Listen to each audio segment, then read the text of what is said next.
Okay, let's go ahead and get started. I just wanted to thank everybody for joining us today. My name is Caitlin, and I'm with Creative Solutions. This is the second webinar in our series, CS Presents, of weekly inspiration and education from creative professionals.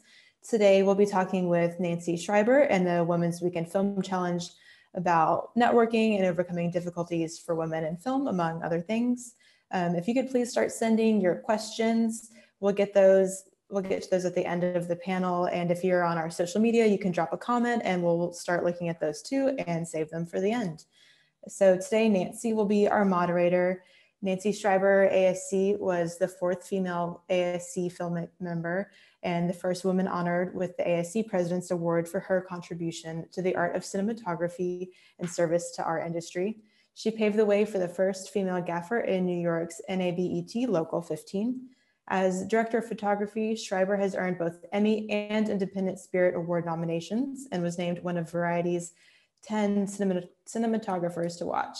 She's received the Kodak Vision Award for her Women in Film and twice won Best Cinematography at Sundance. Her credits include HBO's The Comeback, FX's Better Things, ABC Chandal Station 19, Stars P-Valley, and CNN Films' Linda Ronstadt, Sound of My Voice. So Nancy, if you want to say hi. Hi, everyone, and thank you, Caitlin. I am truly honored to be here today. I've been a really long time user of the gear from all 3 companies in Creative Solutions, Small HD, Teradek, and Wooden Camera. So it's just great to be here. I came up a while back in New York. I have a psychology degree, but I realized very early on that I'm not the type to sit all day. So I found in film and television, first in the electric department, the meshing of my interests in art and technology. And I worked my way up from electric to Best Boy. Yep, they called me Best Boy. And up to gaffer. But the roadblocks really started increasing as I wanted to start shooting. And I can't say it's been easy, but as we all know, we can't give up. And if we really are dedicated, we're going to make it happen. However, there's so many barriers to this day. And I certainly wish I had found a program or that there had been one accessible like the ones we're going to be talking about today. So thank you again for having me. And I'm really looking forward to having this chat. Back to you, Lynn. Thank you so much, Nancy. Now I'd like to introduce Katrina Medov and Tracy Sayre. They are the founders of the Women's Weekend Film Challenge. It's an initiative that works for gender equity in the film industry. So WWFC places professional filmmakers on crews that write, shoot, and edit a short film in just one weekend. Through WWFC, they have produced over 30 films to date with more than 700 professional female filmmakers in New York City and Los Angeles. And those films have already been selected for over 60 film festivals and counting. And we're going to take a minute to show you a sizzle reel of a little bit of what they do. So I'll pass it off to you guys.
Well, thank you, Caitlin. And I'm again delighted to be here with Katrina and Tracy. And I'd love to find out first, how did the idea for this weekend challenge come about? How did you originate it and what was the first step?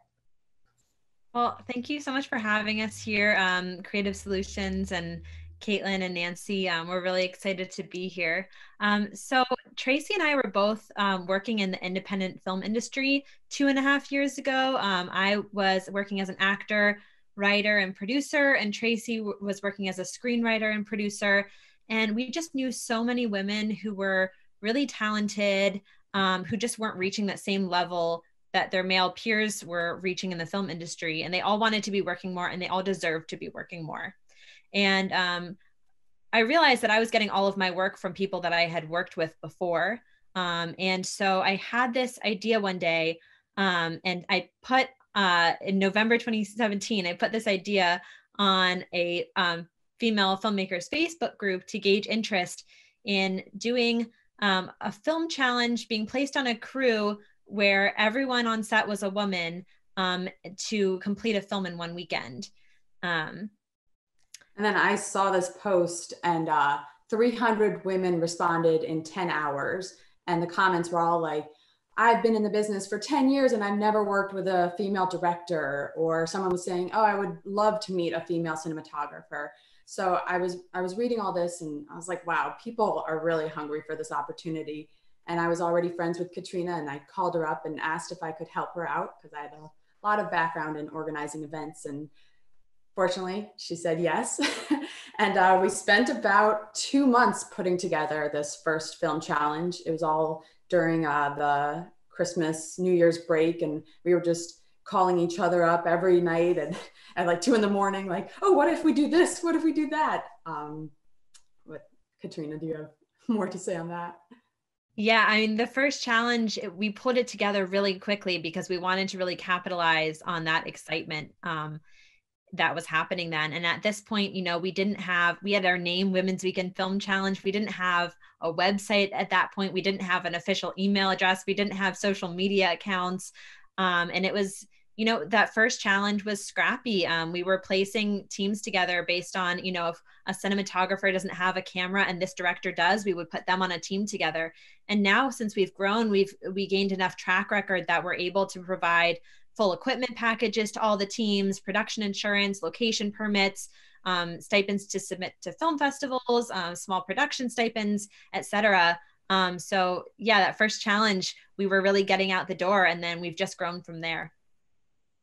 Terrific. How much does it cost for participants? We've kept it absolutely free to participate. It's free to apply to, free to participate in.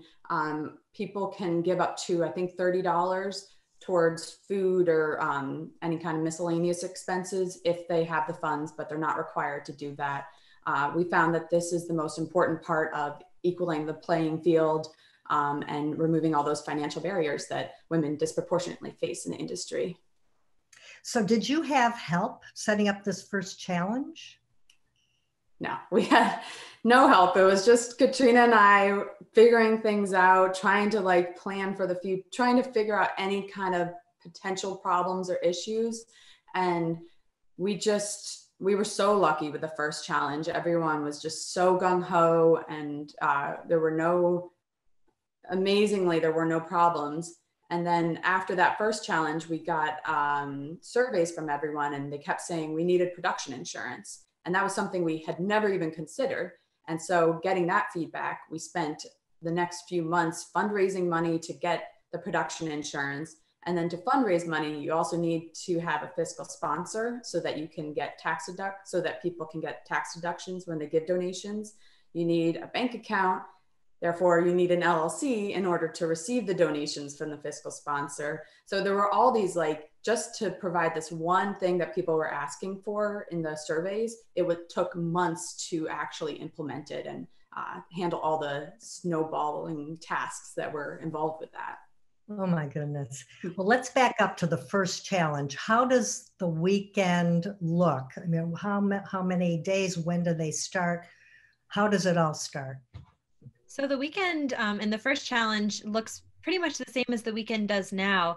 In every case, we pull, after we've put together these teams, which, we hold a pre-production meeting for the teams. We hold some orientations and workshops in advance of the weekend. But when the weekend actually starts, we begin it by pulling a different genre out of a hat for each team over Facebook Live at 6 p.m. on the Thursday of the challenge. We assign all of the teams the same prop that they have to incorporate. So, for example, one team might get sci-fi, one team might get horror, one team might get buddy comedy, and then all of the teams would have to incorporate the same prop. So one challenge, it was a backpack, or one challenge, it was a ticket stub. And then they get to work. They're not bringing in any preconceived ideas or previously written screenplays into it. So the screenplays are written that evening. People are filming on Friday and Saturday. On Sunday, they're deep into post-production, editing, composing a score, color correcting, doing sound mixing, everything. And then they submit it at 11:59 p.m. on Sunday.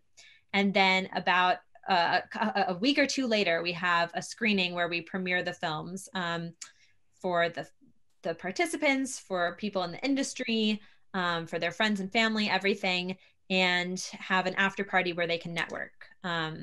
Because it's not a competition, it's a challenge. So all of our team, there's no winner, there's no loser. The teams are all boosting each other up and helping each other out. Yeah, and I really want to emphasize the word networking. No one is bringing their previous crews into this challenge. What happens is everyone applies through the same form. We get hundreds of applications. We spend weeks reviewing all of these applications, people's reels, their IMDb pages, their reasoning, their answers for why they want to participate. And then from those applications, we pick about 200 women and we place them onto 6 crews. And every crew has about 30 women on them. Every single role is covered.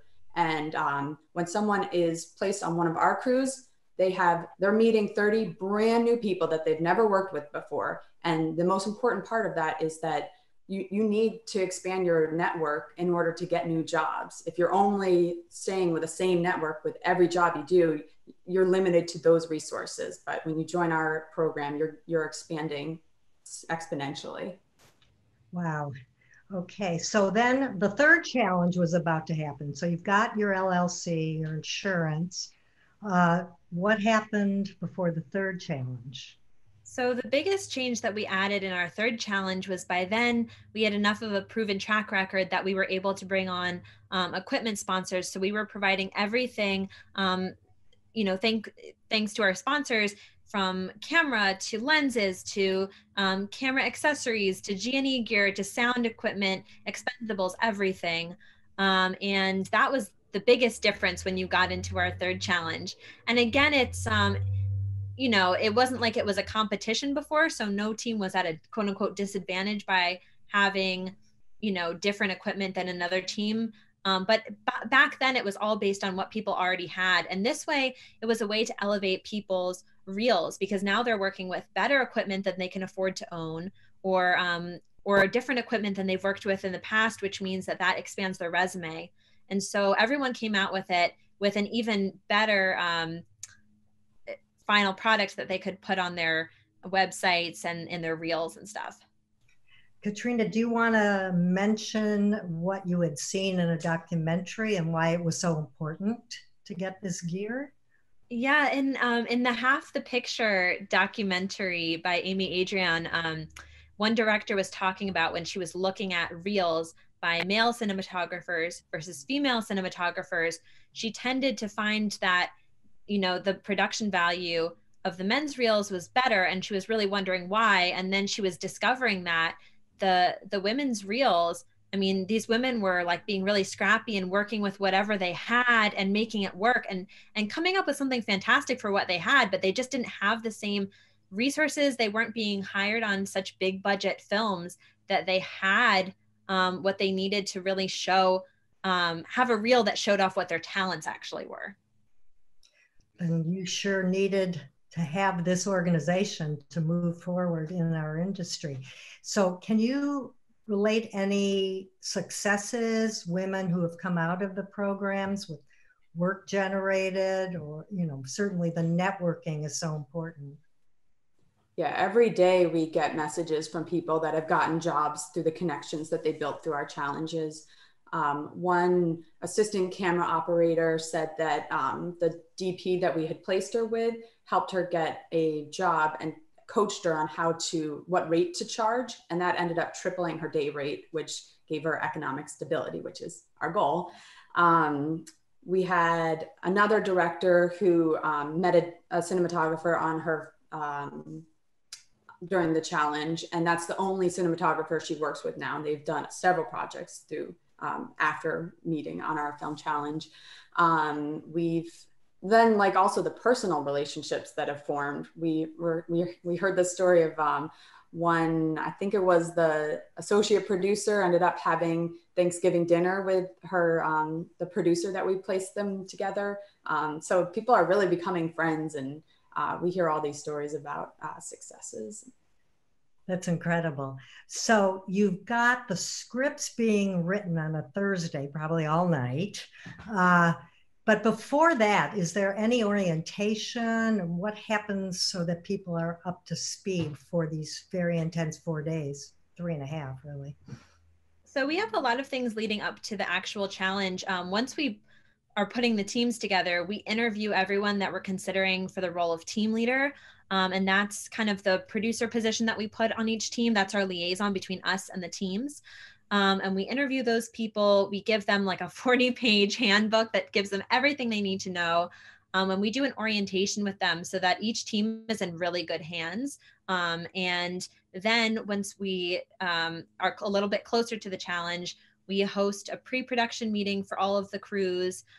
We do a workshop for the directors and writers to get together. And, we've done this, we've done 30 films now. So we're able to see what has worked really well in a collaborative, creative relationship leading up to the challenge.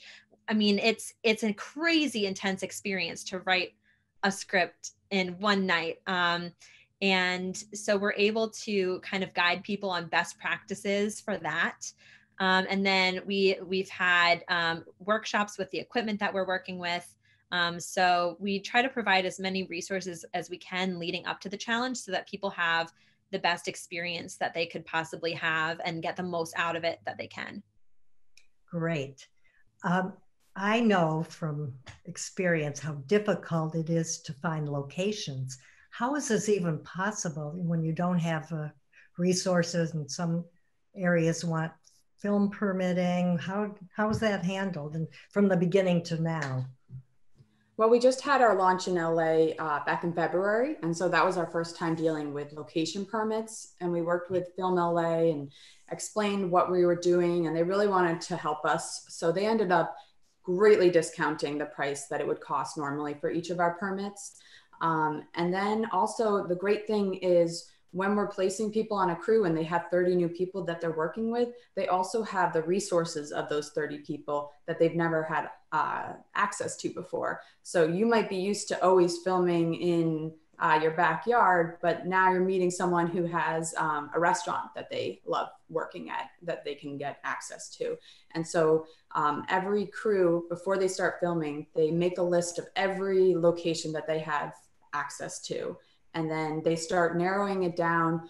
One of the great things about our pre-production meetings is that post-production is there as well. And so when they're determining the location, sometimes the sound mixer will say like, please don't pick this rooftop. I know that there's like air conditioning units. It'll be very difficult to mix the sound.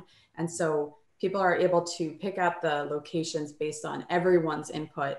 They narrow that down. And then the writers know, all right, if we're going to get sci-fi, we want to use this location. Or maybe they determine that this is the one location that they want to shoot in. No matter what genre they get, they're going to make this location work.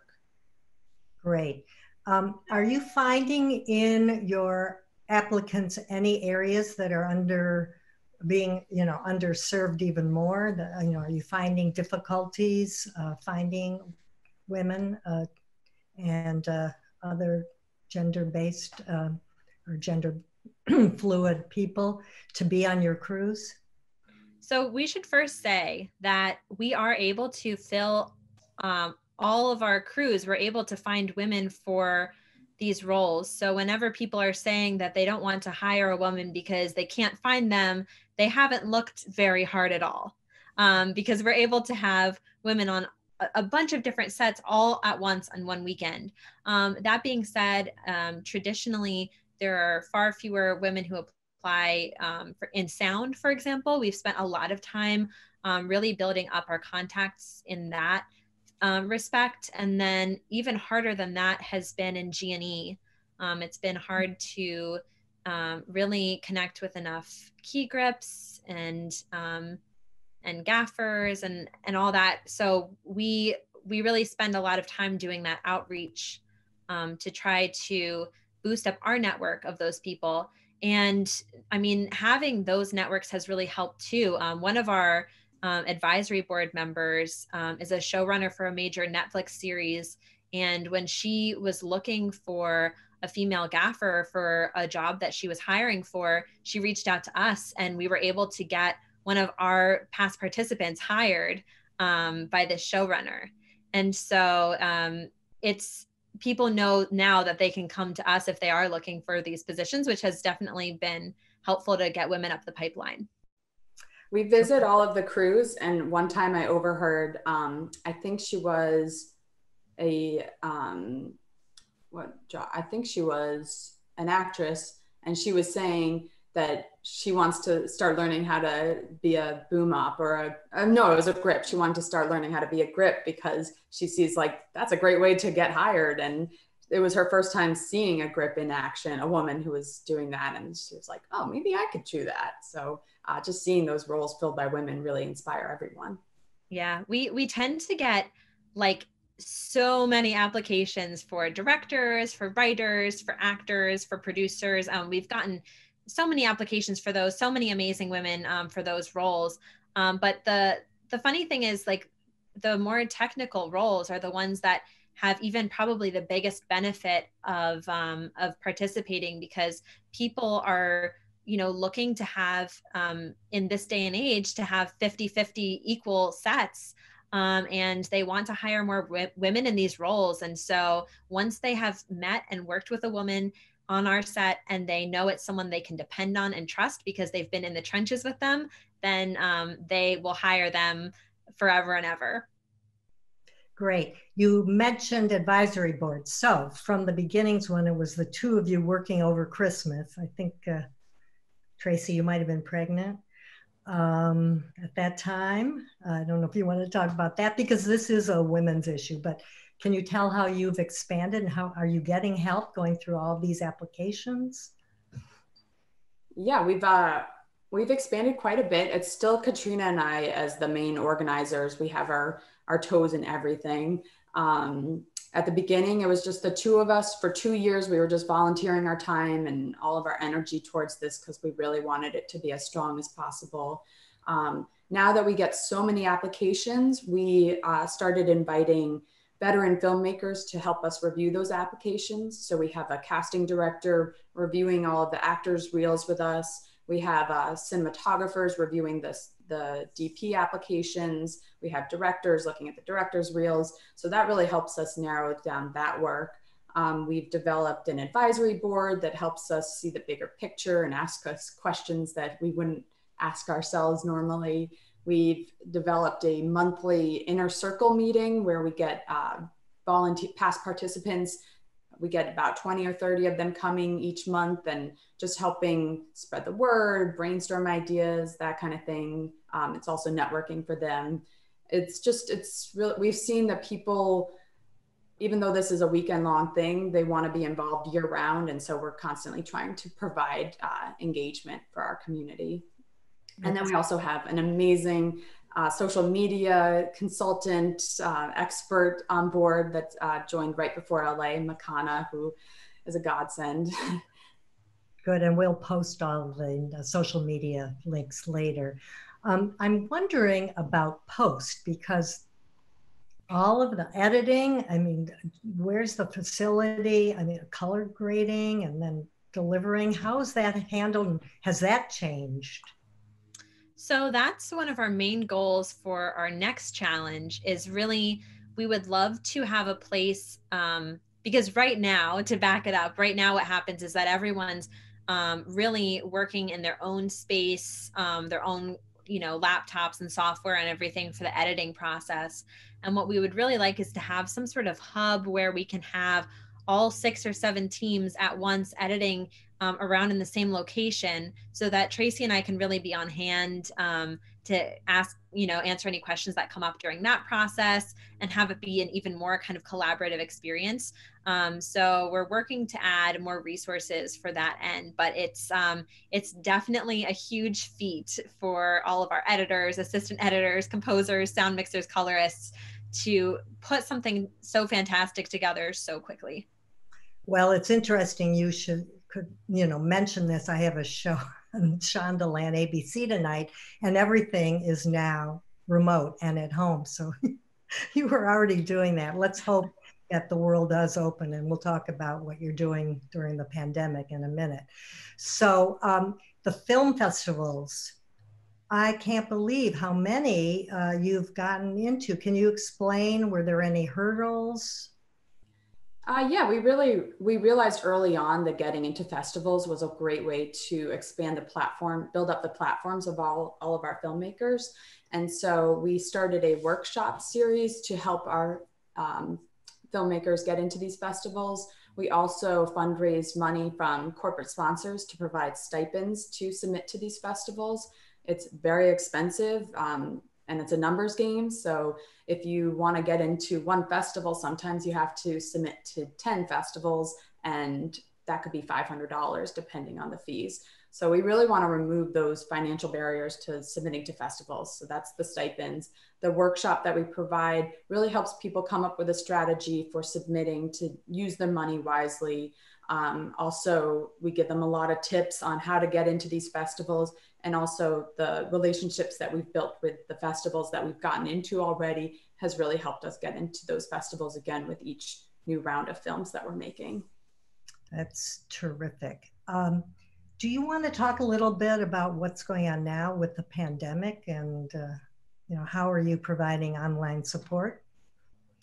Yeah, we were so lucky. First of all, let me just say that. So we had done 3 challenges in New York City. We spent a year prepping for our LA launch. And it was, that was huge for us, going to a new city where we didn't have that huge community of filmmakers built up. We had no idea how that was going to be. And it ended up being like a magical experience for us. The morning after we landed in LA, we had our pre-production meeting with 180 women who were all so excited to get started. And it was so amazing to walk into that room. And on March 5th, we had a screening for 400 audience members of our films. And it's just like insane to think. It was like whiplash, right? Like we got back to New York, suddenly Broadway shut down, and it wasn't safe to be outside without a mask. Like all these kinds of things happened right away. So after a period of just being kind of despondent, Tracy and I developed a series to try to bring some of the main goals of Women's Weekend Film Challenge to people's homes. So one of the series that we're doing is a free watch party and filmmaker Q&A series, where we're bringing filmmakers like Karan Kusama, Nisha Ganatra, Lynn Shelton, with their films and TV shows to answer our filmmakers' questions directly, and people can really hear about their progression in the industry. And then we have started a Pay What You Can workshop series. Our first workshop was with Andrea Bunker, a casting director who worked on the casting teams of Big Little Lies and Sharp Objects. So we were able to provide that resource to our actors, and we're just going to continue with those. I can actually paste in the chat box our next watch party and Q&A, which is Honey Boy with director Alma Harrell, which we're really excited about on May 16th. So I'm just going to put that in the chat box to everyone, and we'll share that again later, I'm sure. Oh, this series. Sorry. Yeah. Oh, go ahead. Sorry. This series has been such a gift to our community, but also to us. It's been so amazing to see these people that we have really looked up to our whole careers, see them in our living room as like normal people and answering like all the goofy questions that we have. It's so inspiring, and it makes filmmaking seem so much more, it makes that next stage of filmmaking seem so much more possible. Will people who have not been vetted into the program be able to go on these chats? Yeah, everyone is welcome to come to these. Yeah, so everyone here, you're all welcome. Invite your friends. We really want to bring this resource. That's another thing. So far, our challenge is in New York City and LA, and we have plans and hopes to, either expand to other cities, or we have some other ideas in the works. But one thing that's been really fun about the virtual series is that we have had people in South Africa, in Sweden, in London, and then all over the US. Like someone's like, I'm in Indiana, I'm in Seattle, like whatever, in Texas. And we're able to bring some of these resources to filmmakers all over the country and world, which has been a lot of fun. Wow. I think you're going to get no sleep in the near future. But honestly, like if I'm not working on our virtual series, I'm like sucked into reading the news on Twitter. So it has helped my mental health, even if it has not helped my sleep schedule. Wonderful.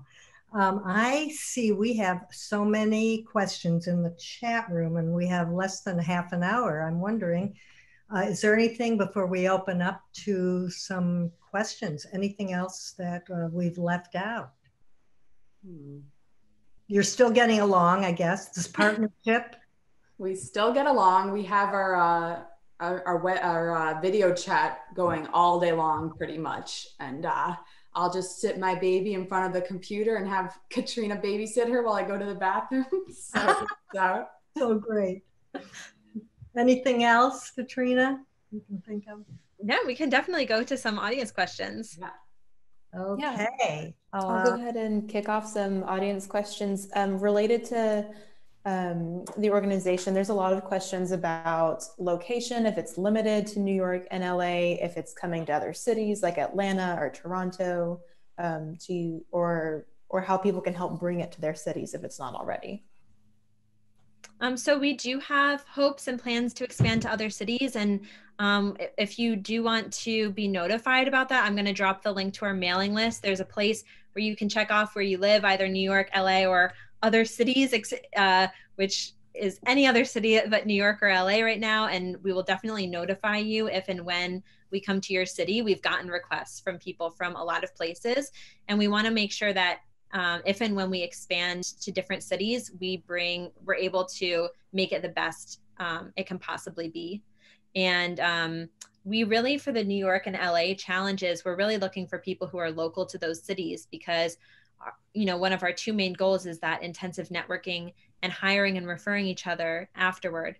And so for us, we're really looking for people who live in the same location, so that when jobs come up, they can hire and refer those people, rather than having people who flew in but maybe don't have the resources to fly in every time that there's a job in one of those locations or something. Yeah, and can you talk a little bit about the application process for the program? Touch on a little bit about that. Is it only for professionals? Is it for people that are still learning? Yeah, we have some roles that are for people that are still learning. You could be a PA, you could be a boom up, because oftentimes we place you with a more experienced sound mixer that can mentor you in that field. So everyone applies on the same application form, and on that application form, we'll ask you to rank the jobs that you can perform on set in order. So a lot of, an example one is often like first choice, director, second choice, cinematographer, third choice, assistant camera operator. And then we're looking at their reel, and we look at their application independently for those three jobs. So we say like, all right, let's look at their director reel, let's look at their experience level. And then we might say like, okay, we don't think that they have enough experience as a director. A lot of people think that this is like a great opportunity to try directing, but it's really not, because it is very intense. You have hundreds of thousands of dollars worth of equipment you're working with 30 people. It's a very tight schedule. So it's not a time to try this out. It really requires a ton of experience as a director. And we've had lots of people that have been directing for years and have directed a feature, and they've said that it was the most challenging and rewarding experience that they've had as a director. So we are never placing people that are trying out a role for the first time in any of those leadership roles or department heads.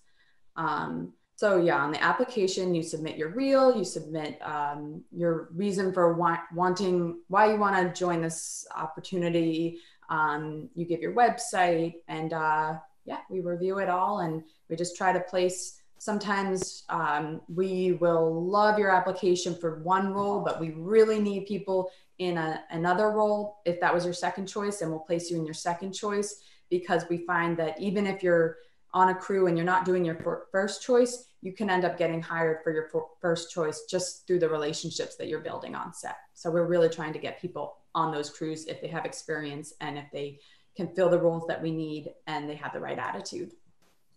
I have a question about the scripts. How long are they usually? And after the first shoot, are you seeing revisions, and are there, the shot lists, are other professionals looking over them, or just the AD, DP, director? How is that all working during the films? Yeah, the films need to be between 3 and 10 minutes long. And so the scripts are usually between 3 and 10 pages long. They write the scripts on Thursday night after they get the genre. And usually the team leader has to approve the production specifications of that script. So if they say like, oh, all right, we can't do this crowd scene, you have to rewrite that. And then the director approves the tone and the feel of the script. And so typically the rough draft of it gets submitted by midnight on Thursday. They get notes, and then the final production script is ready by Friday morning. Great. And what about editing? Is there feedback before they submit the films to you? Feedback from who? Oh, so they have an edit, and before they go into sound and color and submission before 11:59 p.m., is anybody outside the group of editor, director looking at and giving comments, or you're just, because the teams? So we do visit all of the teams, not only during production, we visit all the sets, but we try to get to every single team during post-production too. We're really there in a capacity of making sure that things are running smoothly from like the overall perspective. We're not getting into like the nitty-gritty of the edits or anything ourselves. And then normally in the editing room, the teams make the decision of who's going to be there, whether it's, is the director there all day, like sitting and watching? Is it, more hands off in some respects? And so they're kind of making the decision of who's in the editing room when. Great. Okay. Back to you, Caitlin, for more questions. Yeah. So transitioning to a few more general questions about filmmaking. Let's see, there was one about agencies. Okay, so this person works for an agency in Minneapolis, and they usually end up finding crew members through word of mouth, but they'd really like to be more inclusive. Do you have any recommendations for finding more women and people of color to hire? I know that this is a mission of your organization. Do you post a roster online, or do you have recommendations for a different website or organization for people to make connections? There are so many really amazing groups that have, like, what they do is have great rosters that people can look at. I think Glass Elevator, Women in Media. There are actually a lot of Free the Bid. A lot of resources out there with lists of women.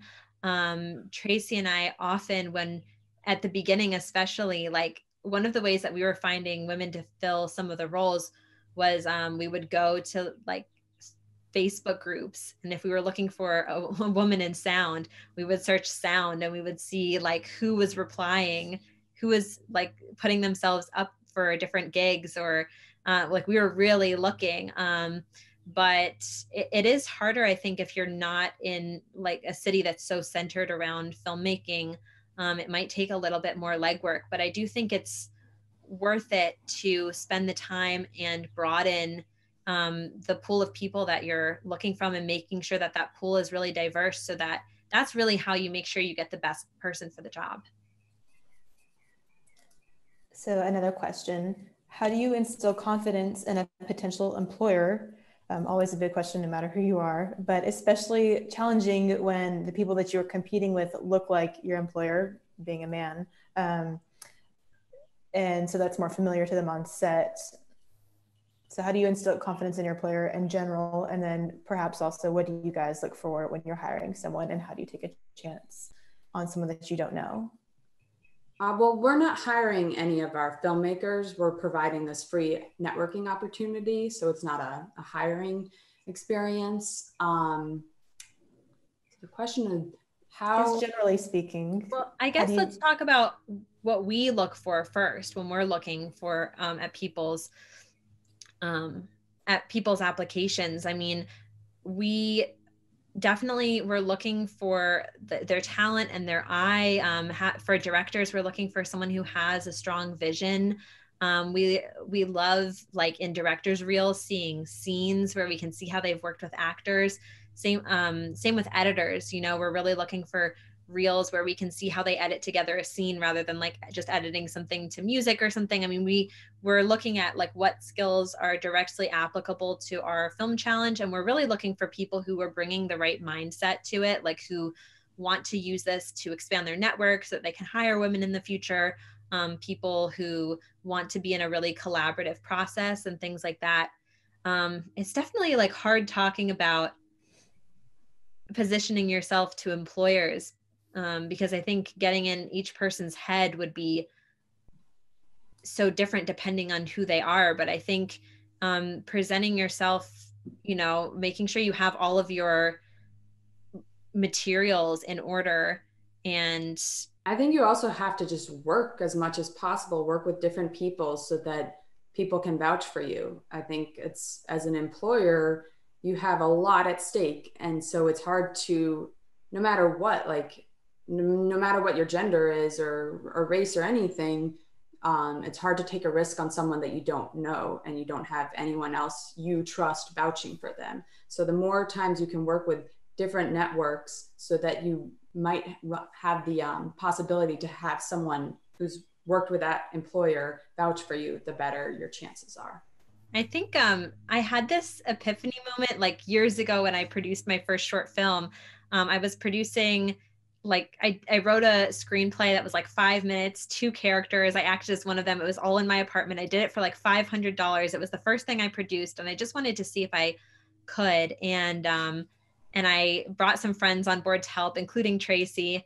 And when you have, it was only $500, right? But that was like the only $500 I had to spend on this. And so I wasn't like posting that position up and looking for random people. I was looking for the people that I knew and trusted, because I needed to make this with $500, and that was the only $500 I have to spend. And when you look at someone who's doing, making movies for millions and millions of dollars, it's also like, for them, I mean, that's a lot of money, and they're looking to hire people that they like working with and that they trust. And I think that's the value of our program, is that like you can't really like know what someone's going to be like to work with until you've worked with them before. And so when you participate in Women's Weekend Film Challenge, you know, you're not putting down any money. You're not putting down your $500 that you've saved up or whatever. You're just getting to work with this whole new group of people and try that out. And some people you might not like working with, and some people might be like your group of people that you hire for every single thing in the future, or that you refer for every single thing in the future. So this next one is for Nancy. They say, hello, everyone. Thank you for this panel. I'm a New York-based cinematographer and have been a local 600 camera operator for the last 13 years, but the roadblocks to get work as an operator on a 600 feels so incredibly out of reach. The last 4 years, I've also been working as a rigging electrician on union sets, and I've had more work as an electrician on set, while I mainly work as a DP and operator on jobs outside of the union.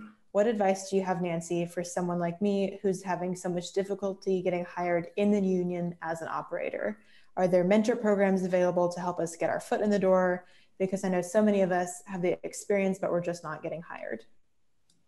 It's a good question, and I wish I could have all the answers. There is a diversity committee as part of Local 600. I don't know if you're part of that. I do know this is a common problem. You need to network. There are a lot of DPs out there, male and female, who are looking to hire diversity, whether gender, race, whatever, religion, you know. So we're all trying to help everyone, and it is tough.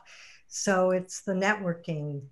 Go to the rental houses and meet the people that are checking out.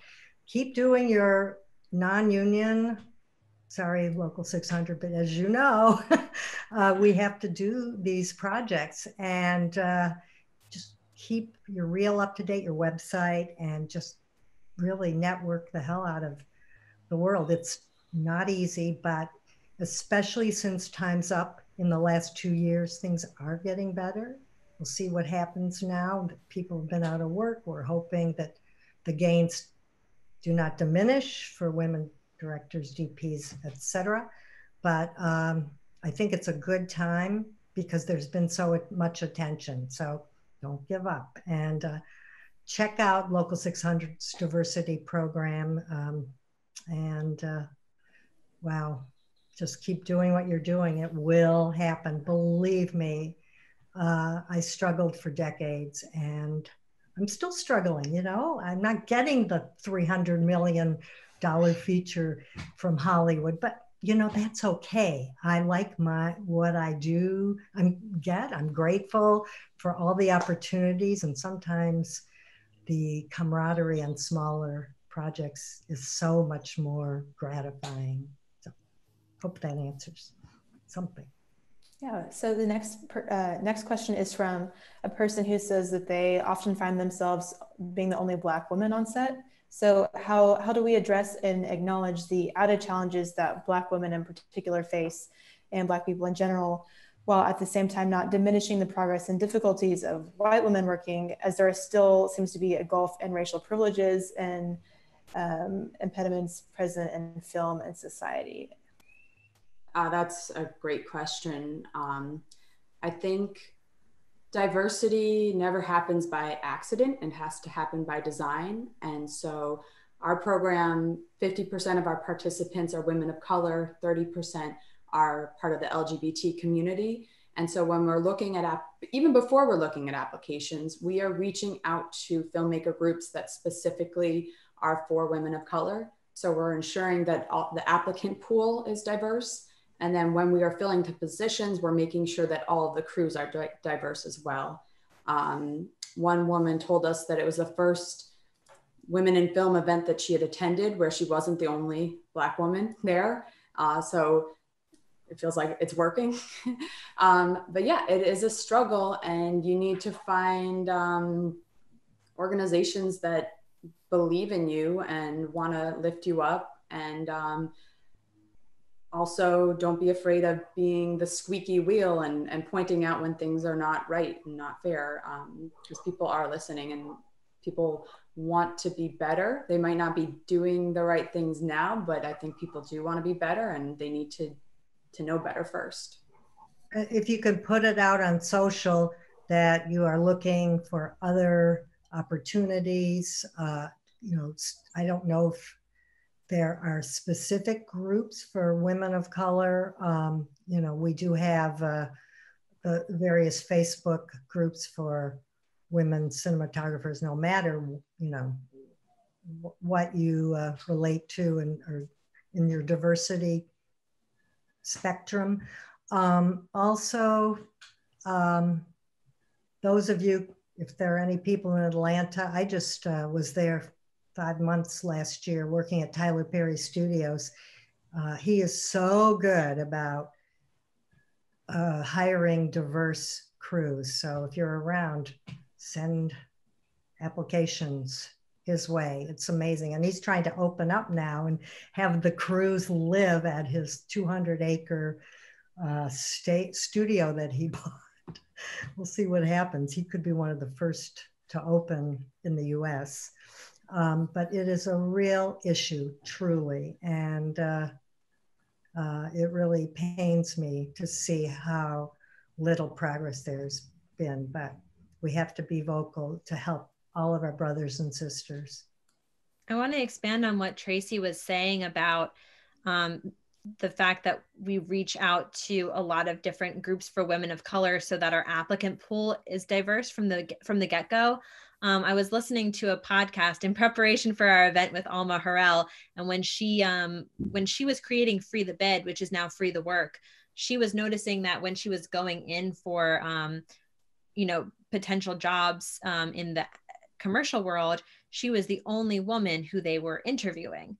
And it sort of makes it so that it's like you're the one woman representing all of womankind versus like several men to choose from, which doesn't really set them up for success for hiring in a diverse fashion. So if you are in a position of hiring, you need to make sure that your applicant pool is as diverse in every single way that you can. As Tracy mentioned, we tried to really reach out to women of color, the LGBTQ community. We try to get a really diverse age range because a lot of people face ageism on set as well. And if you are in a position of power, you have the responsibility to be really active in making sure your applicant pool is as diverse as possible so that when you're narrowing that down, you're doing so in the best way possible. Let's see, next question. This is for Nancy, but I feel like could also be kind of generally spoken to. I know that when we talk about hiring women, is it like, oh, is it just because you're a woman or because you actually are talented and skilled in what you do? So this question, they keep moving around. Let's see, Nancy, do you try and hire women on your crew? And is it because you like to have women on set or strictly based on experience? I find I hear a lot of, oh, I like to have women on my camera crew because they're organized or big up testosterone. This person says that they like to be hired because they're good at what they do and I work very hard to get there. Great question. When I started shooting back in New York a long time ago, I always had women camera assistants, and I'm sure I raised a lot of eyebrows for me coming on a set anyway, doing commercials. I'm sure the agencies were like, whoa, what is this? But it has to be about competence. And yet I do try, especially Grip Electric. I will, if my keys are men, I really urge them to hire diverse in race, gender, in all ways. So in my camera crew, I have more say, even though I have 3 departments, camera, grip, electric. I defer to my keys. And also in the camera department, we have fluidity. When I was doing that Atlanta job, 2/3, maybe 3/4 of my camera crew were women. One of the operators was an Asian woman. It was really exciting and clear. In the show that I just finished on ABC, also big group, a great diversity, especially in the camera department. And, everybody has to be competent. You won't get hired if you're not dedicated. And again, hours have been an issue. There are some child rearing issues. My second AC on this Shondaland job, a woman had taken time off to have a baby, and the baby was 1 year old. Unfortunately, she has a partner, so they could share responsibilities, but she came back and she's amazing. And, we give her private time for pumping and all the things that we really need to do. And yet I know there has been a lot of pushback about pregnancy and care. And yet, in terms of hiring, we just have to make our film and television crews look like the world, which is more diverse in every way. So we keep trying. To speak to that, I think when you're making your camera crews and your whole film crews look like the world looks, you really are doing such a service to anyone who is looking at, images, on-set images. When you Google film set or film crew, it's just a bunch of white guys, maybe a woman as a makeup artist. But it doesn't really, it's that if you can see it, you can be it. And if people aren't seeing women on set, then they have trouble imagining themselves in that position. And so you being on set is already doing like a great service. And when we name all of our crews after women that we admire in the film industry, and we make sure that we have a really diverse group of women that we're naming crews after too, because these are the people that we look up to. These are the people that we want to shine a light on. And every time you see a woman who looks like you doing something that you want to do, that in itself is inspiring. Yeah, coming from the Creative Solutions perspective, anytime we see behind the scenes photos of women on set using our gear, it's so exciting for me and everybody else just to see that the barrier is being broken down and it's being expanded, and there are more women on set getting jobs. And like every single photo that we see, we just get so excited. So that's something that we love seeing too. This next question says, hi all, Katrina and Tracy know that my favorite part of participating in the challenge was that the hardest part of my job as a gaffer is removed. Men trying to carry my equipment from me right out of my hands.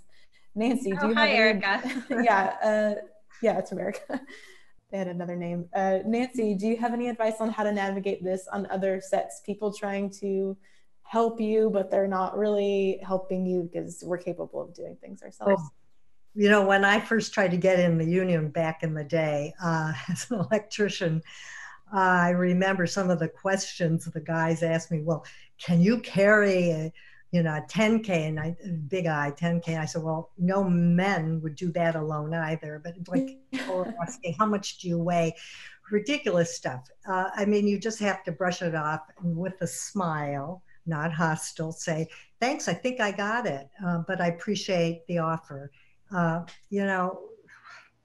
Again, they see you. I'm always shocked to see my camera crew carrying these really heavy cases, the women, and men, of course. It is important. We have to be strong. I still work out 5-6 days a week, except for when I'm on film or television, and then it's 2 days a week. We have to be active, keep healthy, eat healthy, get sleep, which is hard. But there are ways, and we just have to be nice to the people that are around us because they really don't know. We have to educate. Yeah, and kind of our last question for the day that I'd like to close out with, if you guys would like to plug any other organizations that kind of do the same thing, maybe in different regions or for different areas of the crew or technical skills that people can join as well. If you have any suggestions. Jump in. There are two main groups of women cinematographers, ICFC and Cinematographers XX. And there's international groups as well. You just have to Google, you'll find a lot of organizations, and likewise for diversity.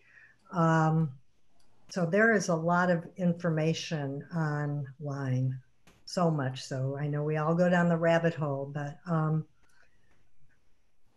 and I know that Local 600 has training programs, operator workshops, training grounds for digital imaging technicians, DITs.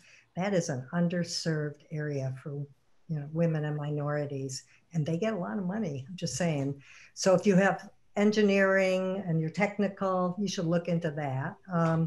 So just a lot of training.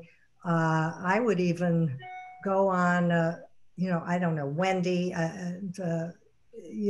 put your word out, not just on Facebook, Twitter, and all of that. Go on LinkedIn and announce yourselves there.